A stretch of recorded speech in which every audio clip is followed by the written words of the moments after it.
So I've said this many times on the channel, but it is no secret that the Bulls are looking to upgrade at the point guard position this offseason, which has become more apparent now with Coby White's recent injury, which will likely keep him out until the start of the regular season at a minimum and could keep him out for a total of 6 months. Now, the good thing for the Bulls is, well, there are a lot of good point guards who are going to be free agents this summer or potentially made available in trades, and I've talked about quite a few of these guys on the channel, ranging from Lonzo Ball, Kyle Lowry, Mike Conley, hell, even CP3 if he declines his player option, to even most recently someone like Ben Simmons via a trade. But if we're going to be honest with ourselves, most of these options aren't really that realistic for the Bulls, except for maybe Lonzo Ball. But even if he goes in his predicted price range, it might be a bit of a stretch in terms of the actual salary cap that the Bulls have available to them. On top of that, he's a restricted free agent. But one guy that I haven't talked about as much, and he recently declined his player option to become an unrestricted free agent this summer,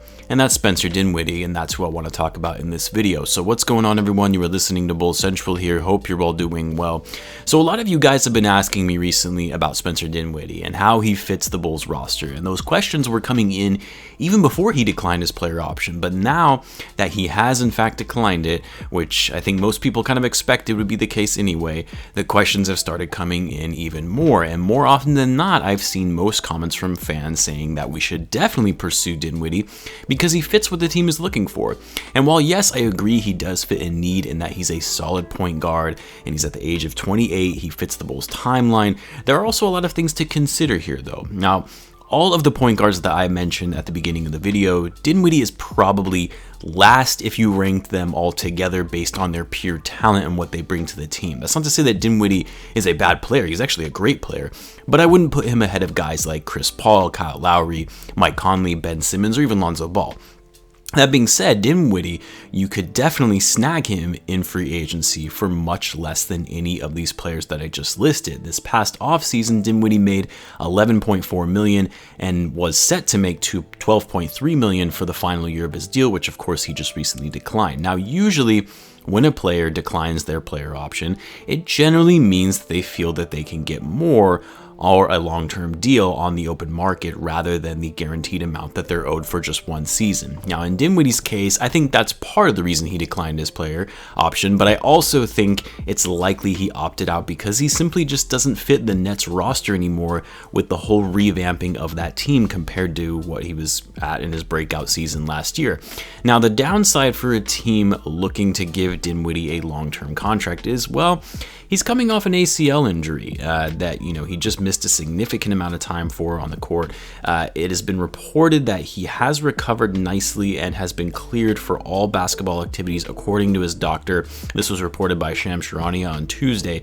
So it's a good sign to know that he has fully recovered and will be available to work out in the offseason and be ready to go starting next season. But there's always risks whenever you bring someone on who hasn't played since said injury, not knowing if they're going to be able to come back as the same player. I mean, as Bulls fans, we know this all too well with Rose tearing his ACL. However, we also know it on the opposite end of the spectrum in that the Bulls traded for Zach Lavine, who was still in recovery from an ACL injury, not having any idea if he would return to be the same player. And of course, he excelled, got better and better, and turned into an all-star. But I do think there is a bit of a difference of a player coming back from an ACL injury at the age of 23 versus the age of 28.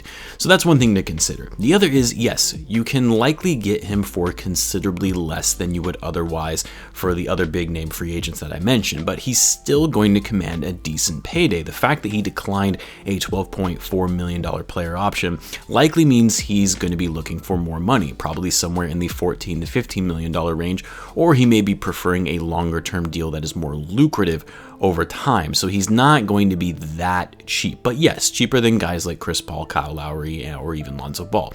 Now, if we look at the fit of Spencer Dinwiddie on this Bulls roster, yes, he is a quality point guard who is a better playmaker than someone like Coby White and Satoransky, and also just a better scorer at that. But he's not the best defender. And again, the Bulls really need that. Not only do they need playmaking, but you also need someone that can defend the perimeter. The Bulls are severely lacking in that department with guys like Coby White and Zach Lavine in the backcourt. The other thing is Dinwiddie is not a good outside shooter. If you look at his numbers last season, which was the best season of his career, I wouldn't go based off of this season because he only played 3 games before suffering that ACL injury, but in the 19-20 season, he shot 30.8% from 3. Now granted, the guy averaged 20.6 points per game, 3.5 rebounds, and 6.8 assists, all of them career best for him. But those shooting numbers, even from the field, really aren't that great. Now, I say all this not to hate on Dinwiddie, but rather pointing out the areas of concern if you're the Bulls and how he may not fit as great as some might think. But yes, he is an upgrade from Coby White, let me be clear on that. Like, if Dinwiddie comes back to the player that he used to be, he's a better point guard than Coby White is, as of right now anyway. More so just comparing Dinwiddie's fit to the other options that the Bulls have at their disposal this offseason. Now, what's funny about this situation with Dinwiddie is that, if you remember, the Bulls actually had Spencer Dinwiddie on this team prior to the 2016-17 season. The Bulls actually traded Cameron Bairstow to the Pistons in exchange for Dinwiddie. Dinwiddie went through training camp and played in the preseason for the Bulls, but was ultimately waived prior to the start of the season because they chose to prioritize Jerian Grant as their starting point guard. Yeah, Jerian Grant is now no longer in the league, while Dinwiddie actually went on to become a very solid player in the NBA. Now, I talked about this in a prior video and explaining the Bulls' salary cap situation and what they'll have available to them going into the offseason. Despite the Bulls having a good amount of salary cap, it's not really enough to bring in a top tier player. Even bringing in someone like Lonzo Ball at $20 million a year, that's going to eat up most of their available cap space, which prevents them from bringing in other role players.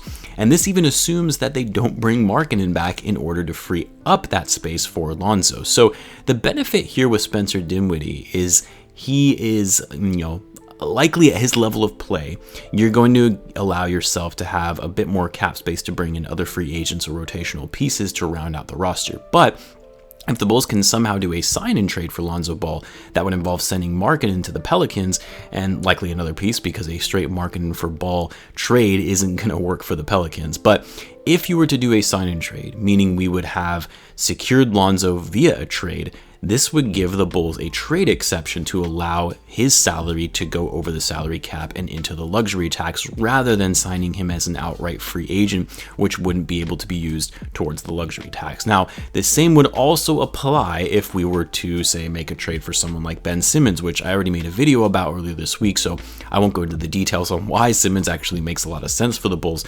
But by trading Simmons, his massive contract would enable us to go over the cap and into the luxury tax. Granted, I think the Bulls, even having the opportunity to trade for someone like Simmons is incredibly unlikely at this point, because the Bulls aren't going to include Lavine, Vucevic, or Patrick Williams in a trade for Ben Simmons, and it really wouldn't be worth it at all, in my opinion, if they did include one of those guys in a trade for Simmons. And the fact that the Sixers likely aren't going to even entertain a package that would only include, say, Markkanen, Thaddeus, Satoransky, and Aminu. So in a way, it's kind of besides the point, more so just explaining the benefits of trading for a player rather than signing them as a free agent as it relates to one's salary cap. So with all this in mind, the uncertainty around Dinwiddie returning to form after a major injury, his limited defensive strength that he brings, which is something the Bulls need, but at the same time still an upgrade from what we currently have, and likely be able to get him on a cheaper deal, a more realistic opportunity for the Bulls. Is Spencer Dinwiddie worth pursuing in free agency? Does he move the needle for the Bulls to really start becoming a playoff contending team? Because for me personally, which you might be surprised by this because I've never really been a huge fan of this player, but if you're going to go after Dinwiddie because he's a realistic option for a better rate, I would rather just go after Lonzo Ball through a sign and trade at that point. Because here's the thing, I'm not a big fan of Lonzo, and I think he's hyped more than the actual skills that he possesses, but he fits more of a need for the Bulls than Dinwiddie does. Lonzo not only is a good playmaker with great court vision running an offense, but he's also a solid defender as well, something Dinwiddie isn't really known for. The other thing is Lonzo, he is younger than Spencer Dinwiddie and still hasn't hit his prime or ceiling yet, whereas with Dinwiddie, he is likely peaked, especially after having a serious injury. We're probably not going to see him make any huge leaps in his development given where he's at in his age. Now with Lonzo, he still has the potential to break out into a star if he puts in that work, so he may not necessarily instantly make the Bulls a significantly better team right away, but long term, I would see him having a bigger impact on the Bulls than someone like Dinwiddie. My favorite would still be to make a trade for Ben Simmons because he fits all the needs the Bulls are looking for in terms of his elite defense and elite playmaking. I know I'm the minority in this opinion in wanting Simmons, but I just think he would fit perfectly on this roster. Or the other option that I like is Kyle Lowry, even though he's not realistic as well, because he's probably going to want too much money, which he likely won't be worth at his age. But, he's another strong floor general, a defender that has extensive experience in the league, an NBA champion, and can help mentor someone like Coby White. All this being said, though, I would obviously still welcome Spencer Dinwiddie because it would be an upgrade for the Bulls roster. I just don't, see this being a game-changing type acquisition, and I really want to see the Bulls make a big splash like they did at the trade deadline to set this franchise up for success for the future. I want to know what you guys think, though. Do you think the Bulls should pursue Spencer Dinwiddie now that he's an unrestricted free agent and likely a much more realistic option for the Bulls? Let me know in the comments, and as always, be sure to subscribe if you're a Bulls fan, as I do post daily Bulls content. Thanks again for tuning in, guys, and I will catch you in the next one.